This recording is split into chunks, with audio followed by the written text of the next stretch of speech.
How's it brewing, everyone? Coffee Bean here with a very overdue video.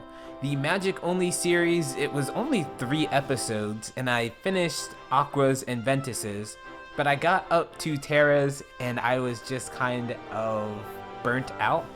And I was originally only going to take about a week or 2 of a break before I got around to editing it, but I took much longer. I think it's been around 6 months or more.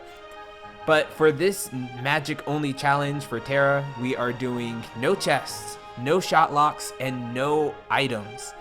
In terms of using the D-Links, we will have to use it once at the very start. And in our very first fight, we also have to do 1 physical attack because Terra has no magic.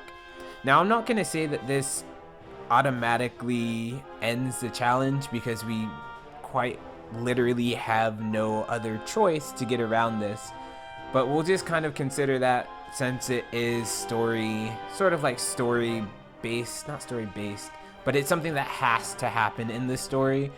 We're not going to really judge too hard for that. At least you guys, you don't have to judge me too hard for that. If there was some other workaround for this, I would have happily done so. Sometimes changing the difficulty would give you access to more abilities. Unfortunately, regardless of what difficulty you're on, by the way, we are playing on critical, it would not actually give you access to a magic ability. And that also kind of ties in with how Terra is supposed to be played. Very physical, keyblade swings, blocking, defending, physical attacks and such. He's not really meant to be magic focused. And that's why I left him for last and made his challenge probably the hardest. So I do want to explain the D-Links and part of the reason why I did not want to use them for this challenge. As you can see on the left, it says Aqua, and you can see her picture on the right. When you see those on the screen, we are in a D-Link, and you can see that right now Terra does have access to magic. How this works is that you have that blue gauge on the right, and if you go into it, you can connect with your friends that you've met along the way in your journey. We have access to Aqua and Ventus. Aqua, since she is the magical master, has access to a lot of magical abilities. You'll see that little shield looking icon on the right, and if I'm remembering correctly, I believe it changes your block to a magic counter. I could be wrong on that, but I'm not gonna fact check it for this. Someone else down in the comments, that's up to you. But using Aqua's D-Link, we gain access to a lot of magical abilities. And by collecting Palpu fruits, you'll see that there is a second icon now, and that's kind of meant that the D-Link has leveled up to its final form, so to speak. So the big reason why I had to cut out D-Links is because when you activate them, they do heal you up to full health, and I felt like that was kind of a cheat way out of not having cure available to me but still recovering health. So I figured that, hey, what's a little more challenge to this challenge, and I decided to cut that out. It was a bit unfortunate seeing as after this section we have a pretty early boss fight coming up, but I'd much rather do the challenge and feel like I've actually done a challenge rather than doing the challenge and feeling like, oh, I kind of did a little handicap on myself. No, I wanted this to be hard. I wanted it to be tough. I honestly expected it to take me like a couple of days to get through it all. I'm lucky that I got through with just 8-ish hours.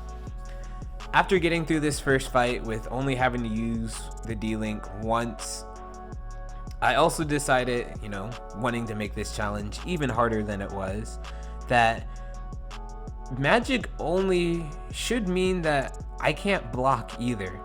And if I'm not blocking, I might as well take away evading as well. So I decided to go ahead and switch my deck so that right now all I can do is jump until I find some way of getting magic. Thankfully, I didn't outlaw the shop in this challenge because without the shop, I would not be able to get any further into the game.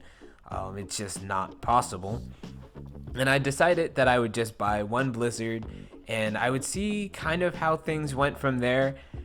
And for a little while, I thought, maybe I can beat the entire game with a single command. Maybe not yet. That might have to be a challenge for another day. But for now, I bought my one blizzard and figured I'd go take out some fire enemies out in the hallway and see if they ended up dropping anything. Unfortunately, at this point in the game, I think it's locked out or something so that the enemies don't, or they're not able to drop any commands just yet. So I decided to go ahead and buy some more blizzards and level those up a bit before I went and hopped into the boss fight. I did use some cheese with the pillar here. I used it to kind of block some of the attacks, seeing as I can't block or evade, so I have to use my surroundings to kind of help me out a bit. However, the giant pinwheel thingamabob, I know what it's called, I can't think of what it's called though, it could hit me around the pillar with some of its moves, so I had to be mindful that I couldn't take a lot of those hits, otherwise I would die. But breaking certain parts of the spinning wheel, that's what it is, would heal me with HP orbs. So I got through Sleeping Beauty's world pretty easy. Cinderella, it was just the escorting mission to get her to the ballroom. It was a bit of a struggle and kind of reminded me of when I did the challenge with Ventus. I'm going to go ahead and throw the 2 videos that I've already done of Ventus and Aqua up on the screen. If you guys haven't watched those, I do recommend going and giving them a watch. Each person I gave different parameters or criteria for completing this magic only challenge. Seeing as Aqua is already so heavily based in magic, I figured I would do her story first and kind of make her the test run, the guinea pig, so to speak. And honestly, it was a lot of fun, but I felt as though it might have been a little bit too easy. So I'm glad that as I continued on, I decided to make things even harder as I continued instead of keeping that same rule set. And with no problem, seemingly no problem, we made it through Cinderella's world as well.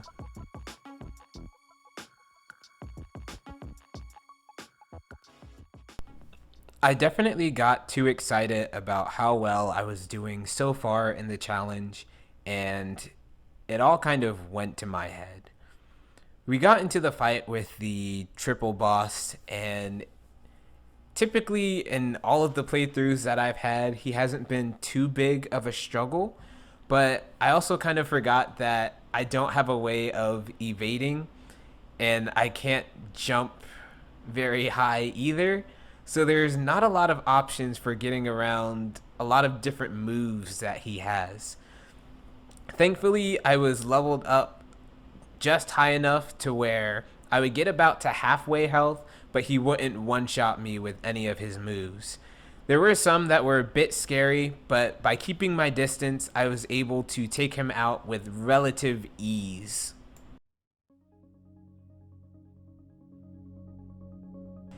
And now would be a good time to remind you guys to like, share, and subscribe. It really helps out with the channel, and I also appreciate you guys leaving comments and such on the videos. That way I know that you guys, what you like about the content, and even what you don't like. If you have things that kind of bother you with my videos, please feel free to let me know so that I can improve and fix them later on. Alright, back to the video. Now, I'm not gonna lie here, Xigbar was an absolute pain. Every time he shoots at you, all you're supposed to do is just block. His shots will be reflected back at him, he takes damage, he'll get stunned, and it's an easy fight. But when you can't block and you can't dodge, all you can do is run slightly at like it's not exactly a 90-degree angle. It's slightly larger than that. I'd say like sometimes 95 or even sometimes 85. It's a very slight alteration, but it's the main difference between getting hit and actually avoiding the attack. Also, running and keeping in that perfect sort of circular form around him also helps, rather than just running straight away from him. This is something that took me about 45, actually no, it was longer than 45. It was closer to like an hour to actually figure out just the direction to run to avoid those shots. And thankfully, he wasn't a boss that after I leveled up a decent bit, he wasn't a boss that could one-shot me. I had some abilities that kept me from being a one-shot, but even on top of that, he would kind of attack, break a combo, and then attack again. So at times he got around the fact that he would attack and not kill me, and I'd try to heal and he'd attack and then actually kill me. But we did defeat him. After that, I just needed a break, so I decided to go and do some Mario Karting. Well, okay, maybe this is closer to like Diddy Kong Racing. I say that as if I've actually like really played Diddy Kong Racing. I've played it like once or twice, but that is irrelevant right now. This is one of my favorite mini games in all of the Kingdom Hearts series. It's just really simple. However, the computer speed and like the rate in which they can catch up, you could be in dead last and still like somehow get first in like the last lap. I don't know how it works, or like if they want to describe it as like a it's not updraft, it's I don't know, you know what I'm talking about, jet stream type things.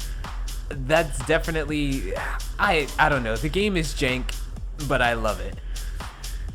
After relaxing for a bit, I did need to level up some of my abilities, and for me, the best place to go is Olympus. They've got a lot of enemies that spawn, and it's really fast to just run from one area to the next. They give you pretty decent XP because this is a game, or not game, this is a location that's located closer to the end game in terms of world positioning. So you can level up abilities relatively quick, and this was definitely a key component in getting through this challenge faster. The reason I had to go and level up in Olympus is because I could not lose this next fight. Typically you're fighting like Disney villains, but in this case we got to fight Peter Pan. And I don't want to be known as a guy who lost to Peter Pan. I mean, we've all seen Captain Hook. So it was time for us to put Peter Pan in his place. And I was not about to go down easy. So yeah, we definitely one-shot him. Okay, not one shot, but first tried. Father, no. It's basically Terra's dad.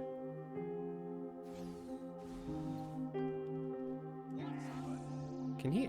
He can be poisoned. No, he can't be.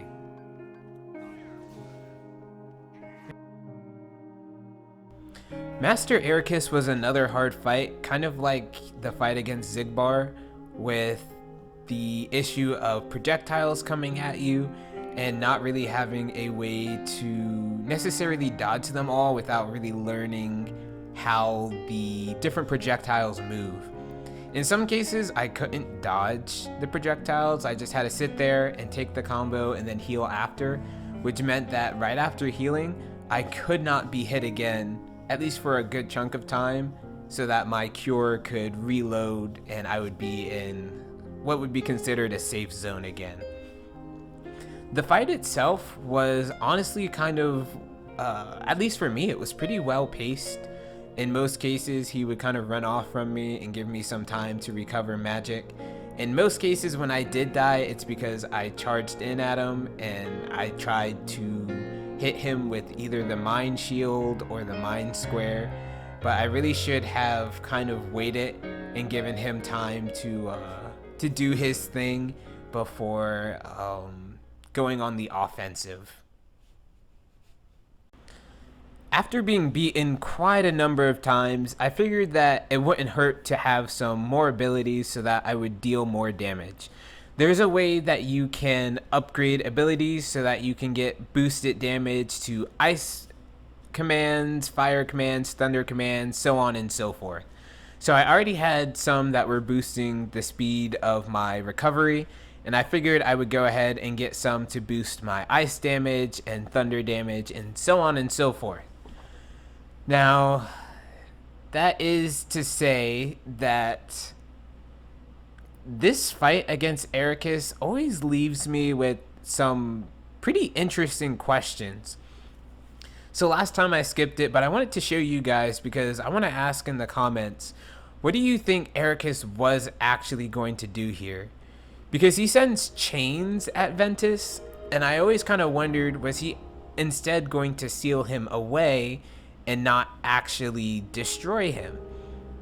I know he kind of paints the picture that he was going to destroy Ventus, but it also kind of seemed like, and for those of you who don't know the lore and everything with like Castle Oblivion and everything, I think he might have actually sent Ventus to Castle Oblivion. In Castle Oblivion, that is where Rechain happens, and the further you go into the castle, the more memories you lose, or the more memories are replaced.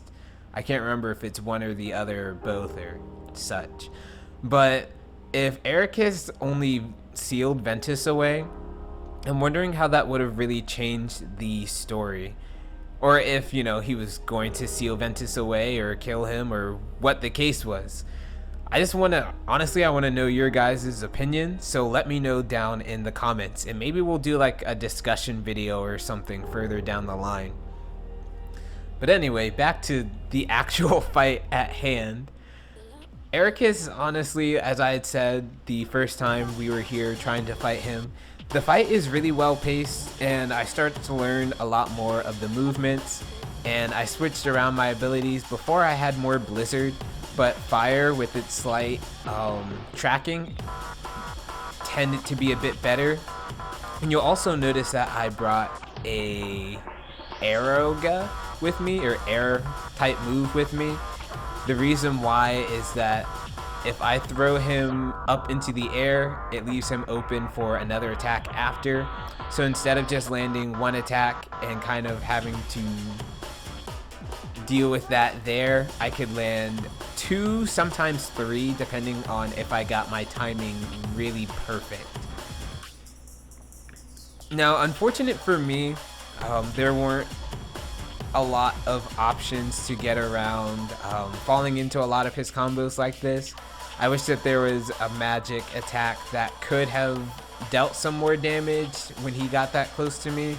Mind Square and Mind Shield, I think if he really got hit by it, it would only deal damage like once or so. Also, those fires can be a bit of a pain if they hit you and move too far away and then hit you again. It's not considered one combo, so you can die from it technically, but I kind of lucked out this time around and got around it. One thing, I'm sorry that I keep bouncing around to so many different things, but one thing that I did debate when starting this challenge as well is the Mind Square and the Mind Shields. They're really powerful and really useful as like combo breakers.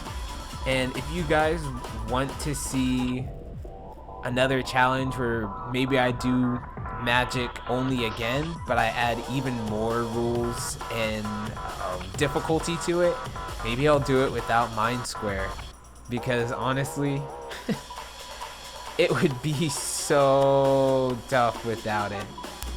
After Terra had been tricked into fighting his dad, he was ready to get his revenge on Xehanort. So we quickly headed into the last world, the Keyblade Graveyard. Took a look at some of our abilities. I just want to show you guys that I'm going into this fight primarily using Fire because it has slight tracking. It deals, I believe, the most damage. Blizzard might deal more damage, but it doesn't hit as consistently as Fire does. And we're taking only one Mind Square. Mind Square or any of the mind abilities are super busted, and I wanted to make sure that this fight was as fair as possible, not only for me, but for the challenge as well. Yes, Mind Square is a magic ability, but I wanted it to be still a challenge, honestly, because I could have run into this fight with like 5 Mind Squares, 3 heals, and have just kept using that move and staying in my little shield of bombs. But this was definitely a better way to kind of test my skill. I should have done it without any, but I wanted to actually, still beat the boss. I kept one just as a sort of blocking. As I said, I could use it and stand in the middle and kind of have them back off from me for a little bit. So that's how I decided to use it in this challenge. This challenge has been truly incredible with each and every character that I've played. And I thank those of you who have stuck around to this point in the video. It's already been 20 minutes. I know that a lot of my videos, I try to keep them around like half an hour or so. And it was a little bit of a struggle with this one. It was 8 hours of footage, and as I was playing through the challenge, I was thinking to myself, man, how am I gonna edit through all of this? But the more I got into the challenge, the more I'm like, okay, wait, I love this part. Let me make a note to keep that. Oh, I love that part. Let me make a note to keep that. And I realized that if I try to keep everything that I really wanted to, it would have been like 2 or 3 hours long. So instead, I'm going to take this chance to challenge you guys. If you've got Birth by Sleep on your PlayStation, on your PC, even on the PSP where it originally came from, I challenge you guys to take on this magic only challenge. You can do it with any character.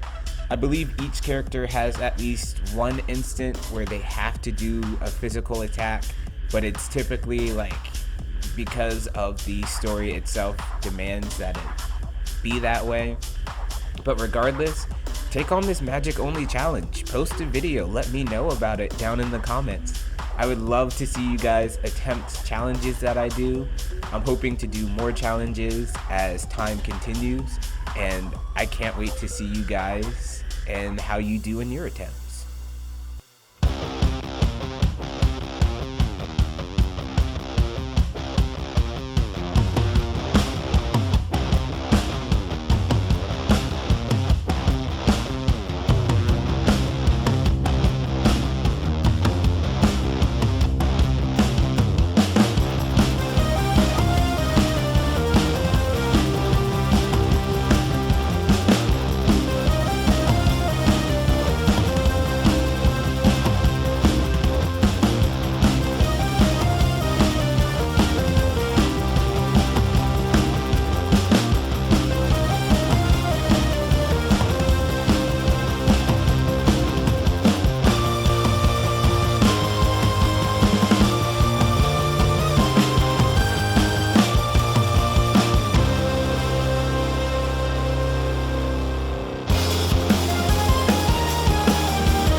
And that's the game, guys.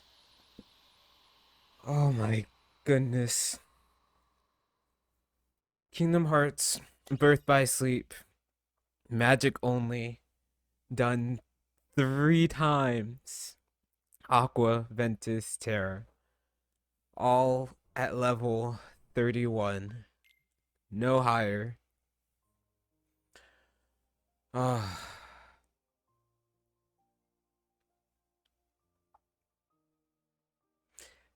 Because we use continues when we use Aqua's D-Links, it technically considered that as considered that it kept that on record every time we died. So it took us 6 attempts to actually get the D-Link RNG at the start. Most used command, Blazera, 400. Enemies defeated, 2,488. Critical mode, 7.5 hours. And that's going to wrap up our video for today. Thank you guys so much for watching. I hope you all enjoyed. Expect more content, but just more spaced out as of now. I do want to do more challenge videos. I want to revisit Kingdom Hearts more often. I know other people have done challenges, so I want to do things that I know other people have done bigger, like challenges that are more straightforward, you know, level 1 on critical and stuff like that. So I want to do things that are kind of goofy, a bit abnormal for most challenge speedrunner people, player community. Just stuff that hasn't been done before, that maybe might not be as hard, but is still interesting for you guys to watch and engage with and even try yourself. And yeah, that's going to wrap it all up. I will catch you guys in our next challenge video. Take care.